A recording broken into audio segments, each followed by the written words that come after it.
Hey Cindy, I'm going to use one of these two crocks to cook the bread in. I don't know how big they are. Here's my hands. This one's a little smaller. Okay.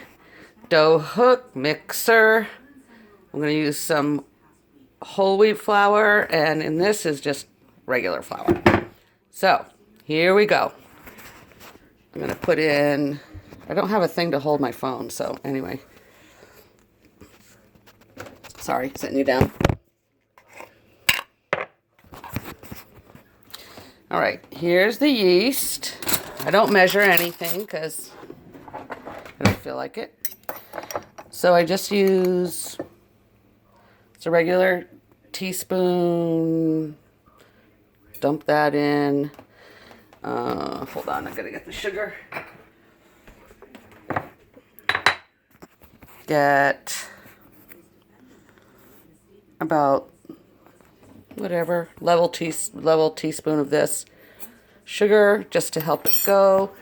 I'm gonna run water till the water's hot. I'm gonna add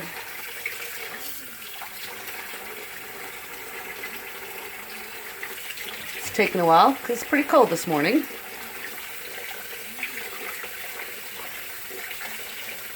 Good God.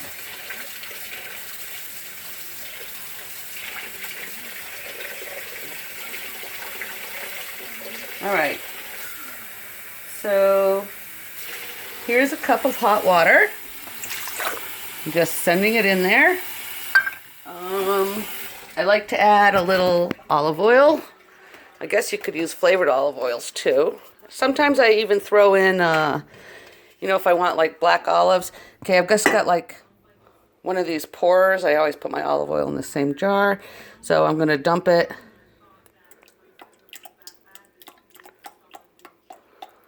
Probably a little more than 1/4 cup. Then I'm going to add, I don't measure, sorry. But I have this scoop that I use for flour. So I'm going to add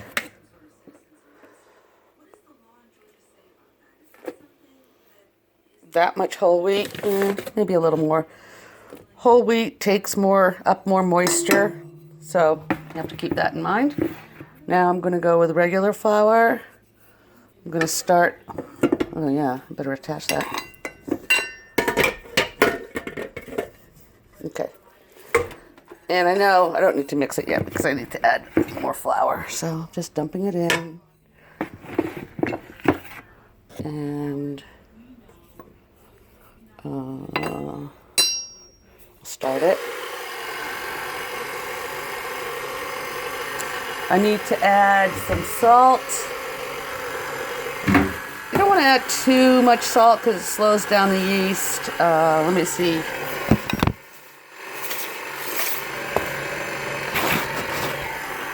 I'm using this much sea salt. And I can see I'm going to need a lot more flour.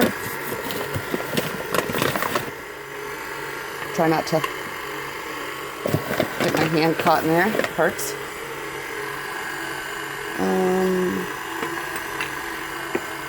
I just put in flour till it's the moisture I want. I gotta scrape it down.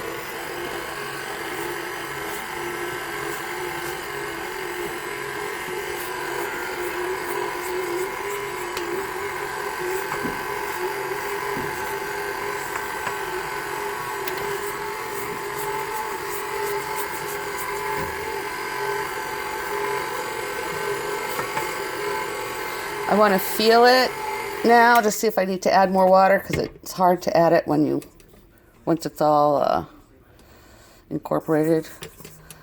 So, yeah, this seems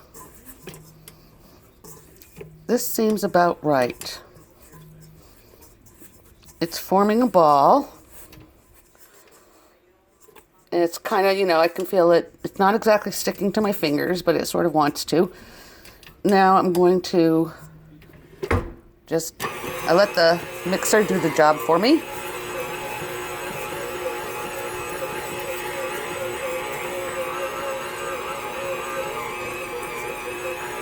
and it's, you know, grabbing onto the hook.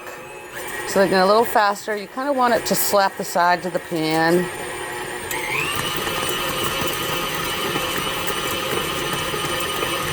And this just, I mean, you don't need to really do it this much.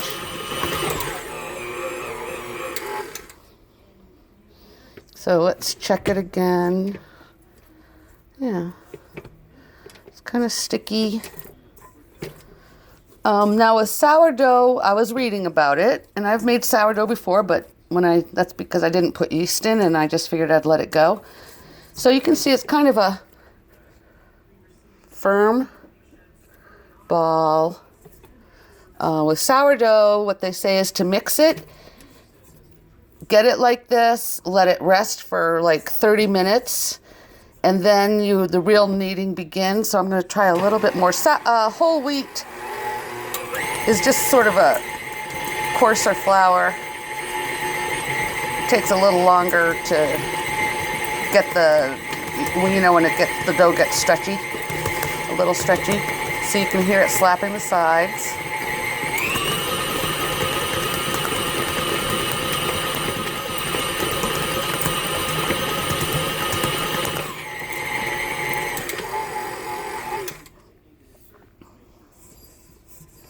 That's good enough for me.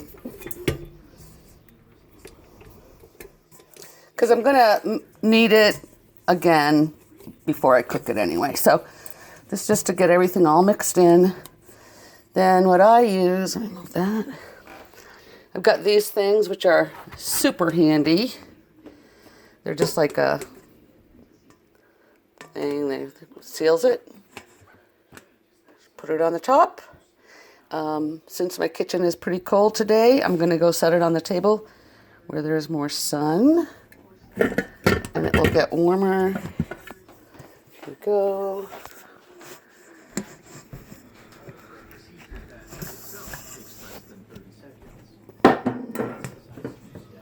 So, that's where it's going to rise, and I want it to cut flat to the point where it's risen enough to make the top relatively flat. It's no longer a ball in there.